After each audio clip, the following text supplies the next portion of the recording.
지금 당장 돼지고기 드실 때 손이 가는 부위부터 멈추셔야 합니다. 제가 노년 식생활을 30년 넘게 연구하면서 가장 자주 본 후회는 바로 이 문제였습니다.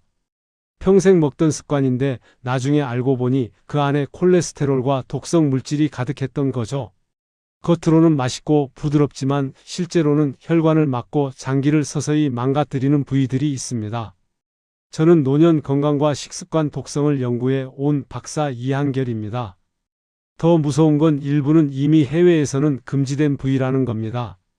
미국에서는 아예 판매를 금지한 부위도 있고 유럽에서도 경고 표시를 붙여서 유통하는 부위들이 우리 식탁에는 아직도 자연스럽게 올라오고 있다는 사실 알고 계셨나요?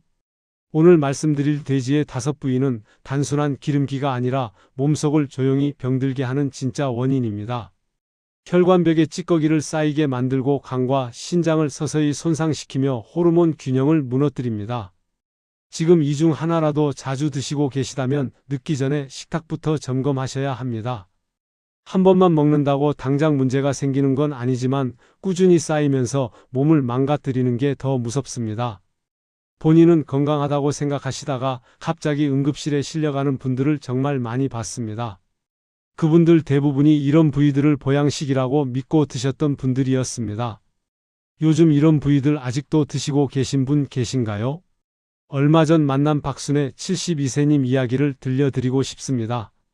혈관이 막혀 응급실에 실려가셨는데 본인은 평생 담배 한 번 안 피우고 운동도 꾸준히 하셨다고 하셨습니다. 매일 아침 산책 나가시고 술도 안 드시고 정말 건강하게 사신 분이셨어요. 그런데 식단을 확인해 보니 매주 한 번씩 돼지간과 대창 그리고 순대 속 내장들을 꾸준히 드셨더라고요. 그게 문제였습니다. 콜레스테롤 수치가 기준의 3배를 넘고 혈관벽에 기름 찌꺼기가 잔뜩 쌓여 있었죠. 보양식이라고 믿고 드셨던 음식들이 오히려 혈관을 막아버린 겁니다. 이 이야기를 끝까지 들어야 전체 흐름을 알 수 있습니다. 단순히 음식을 끊자는 이야기가 아니라 어떤 부위가 왜 위험한지 그리고 어떻게 피해야 하는지 구체적으로 짚어드릴 겁니다. 여러분의 식습관을 완전히 바꿀 수 있는 중요한 지혜입니다. 혹시 아직 구독과 좋아요를 누르지 않으셨다면 지금 바로 눌러주세요. 이 채널은 여러분의 건강한 노년을 응원합니다.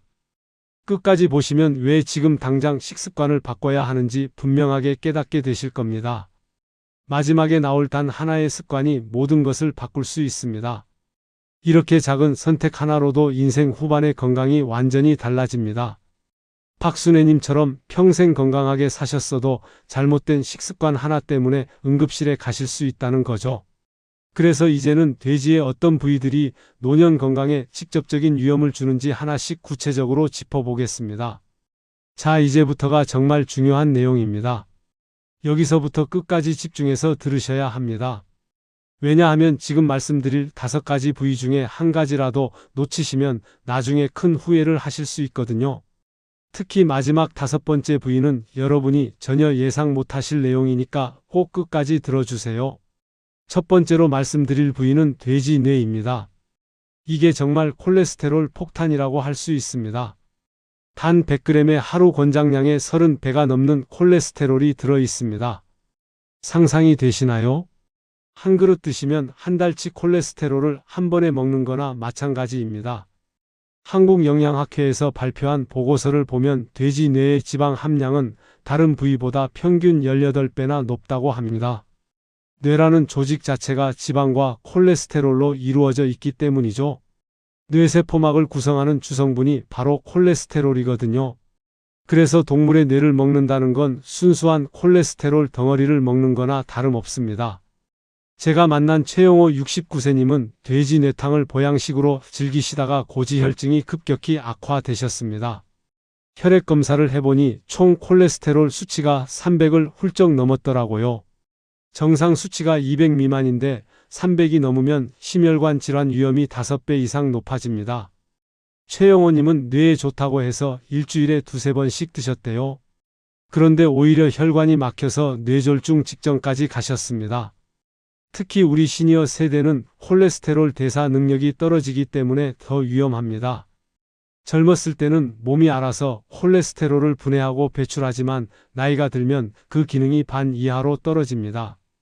그래서 같은 양을 먹어도 혈관에 쌓이는 양이 2배, 3배가 되는 거죠. 만약 정말 드시고 싶으시다면 1년에 한두 번 맛보기 정도로만 제한하셔야 합니다.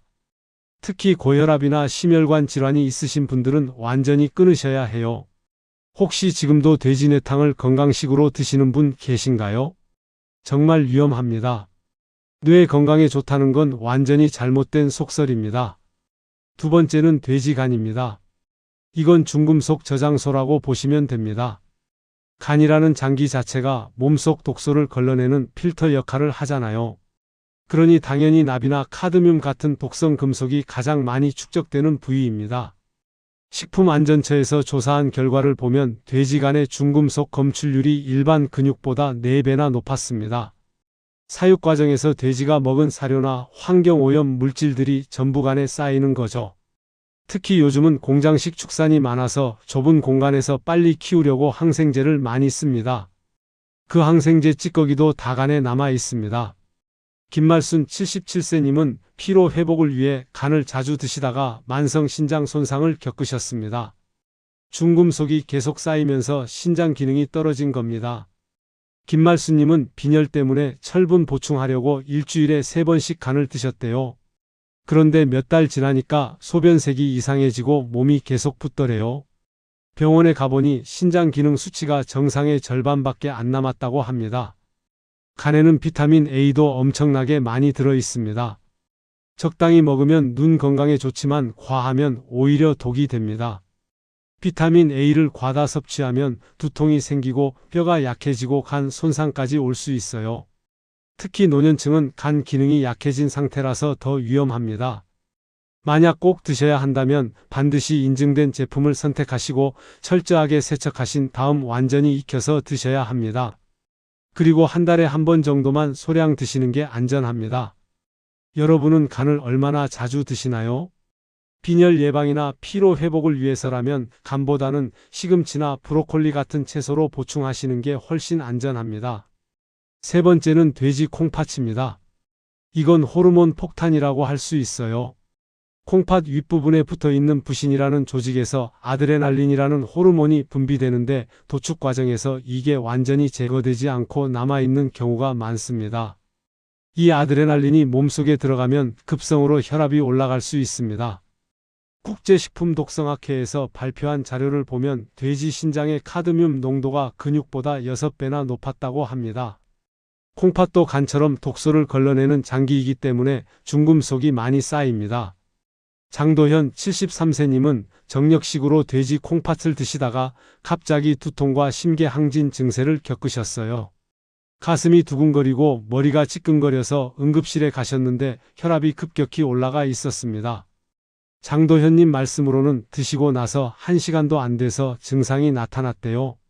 갑자기 가슴이 두근거리고 손이 떨리고 식은땀이 나더래요. 이게 바로 아드레날린의 전형적인 증상입니다. 아드레날린은 위험할 때 우리 몸을 각성시키는 호르몬이거든요. 심장 박동을 빠르게 하고 혈압을 올리고 근육에 힘을 주는 거죠. 만약 드시려면 출처가 명확한 제품만 선택하시고 섭취하기 전에 윗부분의 부신 조직을 반드시 제거하셔야 합니다. 아드레날린은 열에도 잘 안 없어지기 때문에 조리 전에 미리 제거하는 게 중요합니다. 남성분들 혹시 이 부위를 정력식으로 알고 드셨던 적 있으신가요?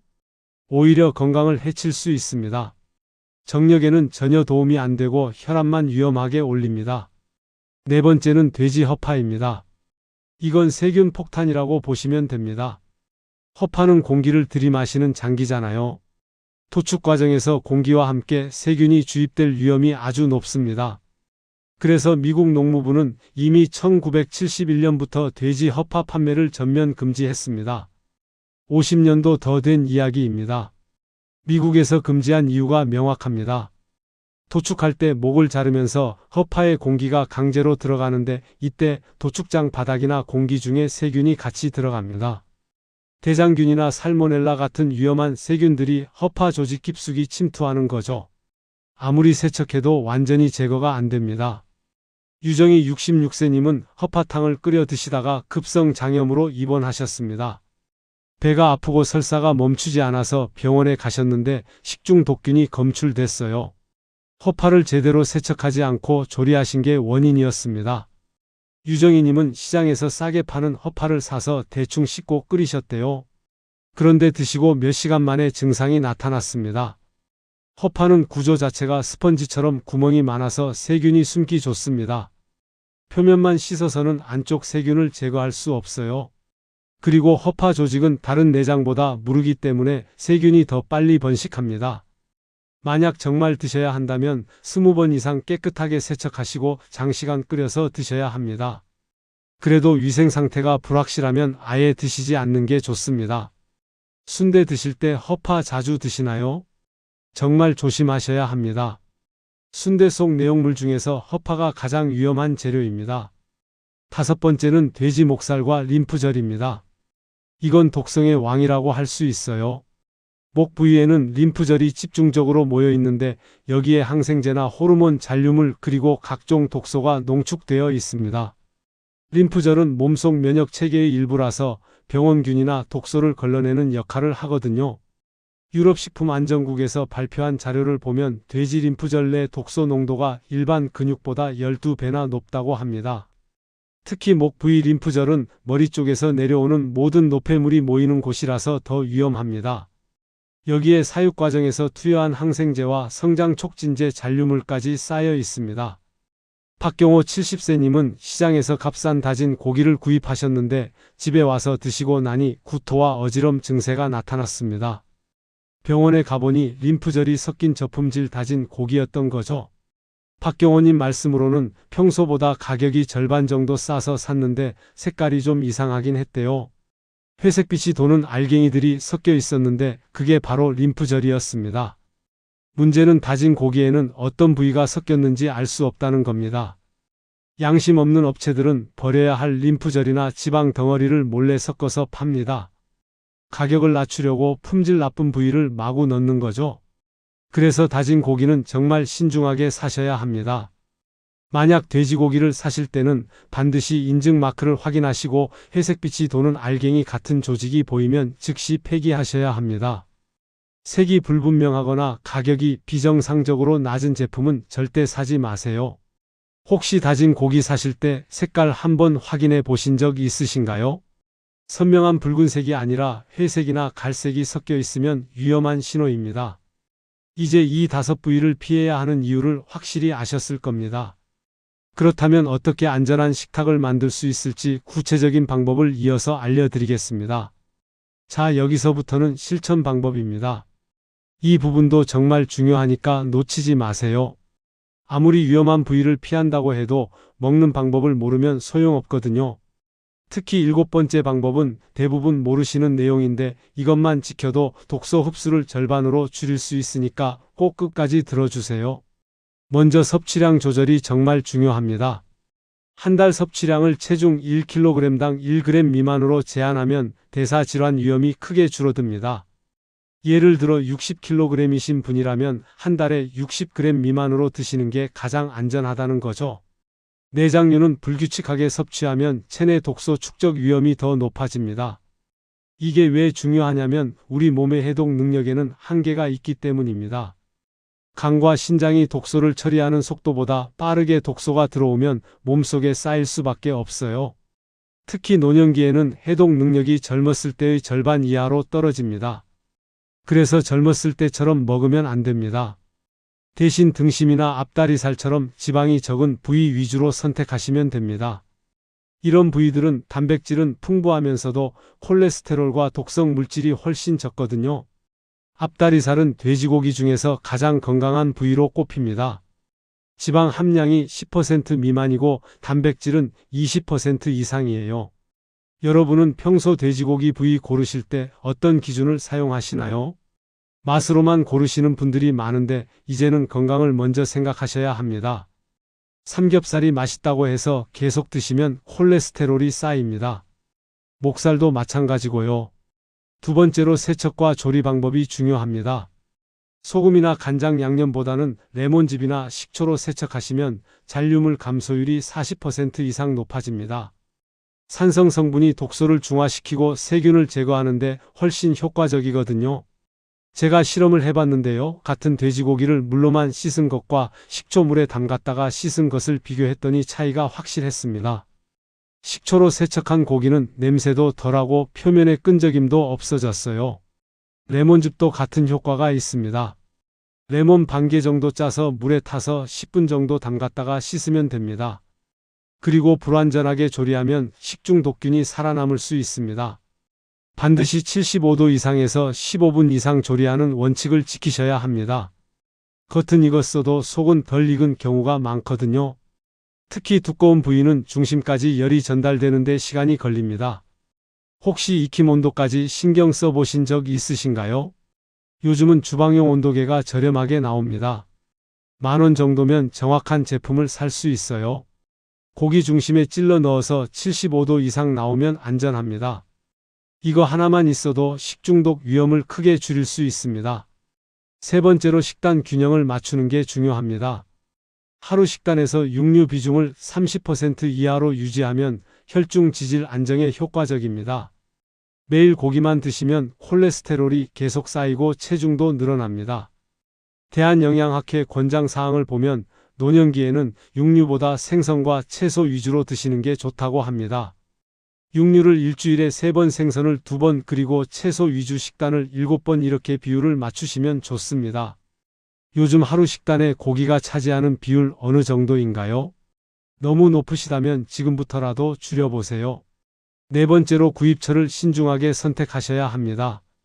출처가 불분명한 시장이나 가격이 비정상적으로 싼 곳은 피하시는 게 좋습니다. 인증 마크가 있는 대형마트나 정육점에서 구매하시면 최소한의 안전은 보장됩니다. 가격이 조금 비싸더라도 건강을 생각하면 오히려 저렴한 겁니다. 특히 한우 인증이나 무항생제 인증 같은 마크를 확인하세요. 이런 인증을 받으려면 까다로운 검사를 통과해야 하거든요. 사육 환경부터 사료 항생제 사용까지 전부 기록하고 관리합니다. 조금 더 비싸지만 안심하고 드실 수 있습니다. 다섯 번째로 보관 방법도 중요합니다. 냉장 보관은 이틀 이내, 냉동 보관은 한 달 이내에 드시는 게 좋습니다. 시간이 지나면 지날수록 세균이 번식하고 산패가 진행됩니다. 냉동실에 몇 달째 있는 고기 드시는 분들 계신데 정말 위험합니다. 냉동 고기는 해동하는 방법도 중요합니다. 실온에 두면 표면부터 녹으면서 세균이 번식하기 시작합니다. 냉장실에서 천천히 녹이거나 전자레인지 해동 기능을 사용하세요. 급하시면 밀봉해서 찬물에 담가두는 것도 방법입니다. 여섯 번째로 조리 도구도 청결하게 관리하셔야 합니다. 도마와 칼은 고기 전용과 채소 전용을 따로 사용하시고 매번 사용 후 뜨거운 물로 소독하세요. 교차 오염이 일어나면 아무리 좋은 재료를 써도 소용없습니다. 제가 아는 분 중에 식중독에 자주 걸리시는 분이 계셨는데 알고 보니 도마를 구분 안 하고 쓰시더라고요. 고기 썰던 도마에 바로 채소 썰고 과일도 썰고 하시는 거예요. 그러면 고기에 있던 세균이 채소로 옮겨갑니다. 채소는 날로 먹는 경우가 많으니까 더 위험하죠. 일곱 번째로 함께 먹는 채소의 양을 늘리세요. 고기를 드실 때 상추나 깻잎 같은 채소를 같이 드시면 콜레스테롤 흡수를 줄이고 소화도 도와줍니다. 고기 대 채소 비율을 1:3 정도로 맞추시는 게 이상적입니다. 채소의 식이섬유가 장에서 콜레스테롤과 결합해서 배출시킵니다. 그래서 고기를 많이 드셔도 채소를 같이 먹으면 콜레스테롤 흡수가 덜 됩니다. 특히 양배추나 브로콜리 같은 십자화과 채소가 효과가 좋습니다. 여덟 번째로 가공육은 최대한 피하시는 게 좋습니다. 햄이나 소시지, 베이컨 같은 가공육에는 발색제나 방부제가 들어있고 나트륨 함량도 아주 높습니다. 세계보건기구에서도 가공육을 1급 발암물질로 분류했을 정도입니다. 가공육의 가장 큰 문제는 아질산나트륨이라는 첨가물입니다. 이게 발색제 역할을 해서 고기를 선명한 분홍색으로 만들어주는데 몸속에서 발암물질로 변합니다. 특히 고온에서 조리하면 더 위험한 물질이 생성됩니다. 아홉 번째로 기름기를 최대한 제거하고 드세요. 비계 부분은 잘라내시고 조리 중에 나오는 기름도 키친타월로 닦아내시는 게 좋습니다. 기름기에 콜레스테롤과 독성 물질이 집중되어 있거든요. 삼겹살 구우실 때 나오는 기름 보셨죠? 그게 다 포화지방과 콜레스테롤입니다.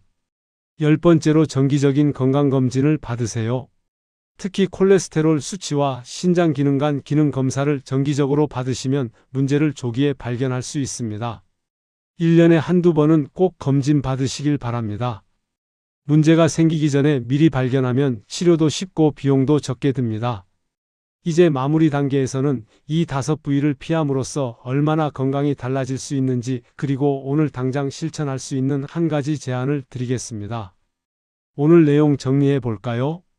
많은 분들이 돼지의 내장이나 특정 부위를 보양식으로 알고 계시지만 사실은 콜레스테롤과 중금속 호르몬이 집중된 고위험 부위였습니다.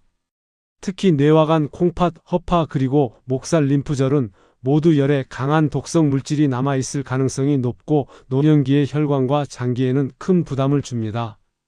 돼지 뇌는 콜레스테롤이 하루 권장량의 30배나 들어있고, 간은 중금속 저장소이며 콩팥은 호르몬 폭탄이고 허파는 세균 폭탄입니다. 목살 림프절은 항생제와 독소가 농축된 독성의 왕이죠. 이 5부위를 모르고 계속 드시면 혈관이 막히고 장기가 손상되고 면역력이 떨어집니다. 잘못 관리하면 동맥경화와 신장 손상, 통풍, 심혈관 질환이 따라오지만 반대로 출처가 확실한 부위를 선택하고 섭취량만 조절해도 혈압과 혈당, 체중이 안정되며 피로감이 현저히 줄어듭니다. 제가 만난 많은 분들이 식단만 바꿨는데도 몇 달 만에 건강검진 수치가 정상으로 돌아오셨어요. 박순애님도 지금은 내장류를 완전히 끊으시고 앞다리살 위주로 드시면서 콜레스테롤 수치가 절반으로 줄었습니다. 혈관도 많이 깨끗해지셨고 몸도 훨씬 가벼워지셨다고 하시더라고요. 작은 변화가 이렇게 큰 차이를 만듭니다. 오늘 당장 실천할 단 하나의 제안은 이것입니다. 내장류와 목살 대신 지방이 적은 앞다리살 100g으로 식탁을 바꿔보세요. 작은 변화 하나가 노후의 혈관 건강을 지킵니다. 이 100g이면 단백질도 충분하고 콜레스테롤 걱정도 없으며 독성 물질 위험도 최소화됩니다. 마트에 가시면 앞다리살이나 등심 같은 부위를 고르시고 내장 코너는 그냥 지나치세요. 처음엔 맛이 아쉬울 수 있지만 몸이 가벼워지는 걸 느끼시면 다시는 내장류를 찾지 않으실 겁니다. 건강한 노년은 이런 작은 선택에서 시작됩니다. 다음 영상에서는 값싼 가공식품 속에 숨어있는 숨은 돼지 부위의 진실을 알려드리겠습니다. 햄이나 소시지, 어묵, 만두 속에 어떤 부위가 들어가는지 정확히 알려드릴게요. 정말 충격적인 내용이니 꼭 보시길 바랍니다. 오늘 이야기 공감되셨다면 구독과 좋아요로 함께 해주시고, 여러분은 평소 어떤 부위를 가장 자주 드시는지 댓글로 알려주세요. 여러분의 경험과 생각을 나눠주시면 다른 분들께도 큰 도움이 됩니다. 건강한 식탁, 건강한 노년 함께 만들어가요.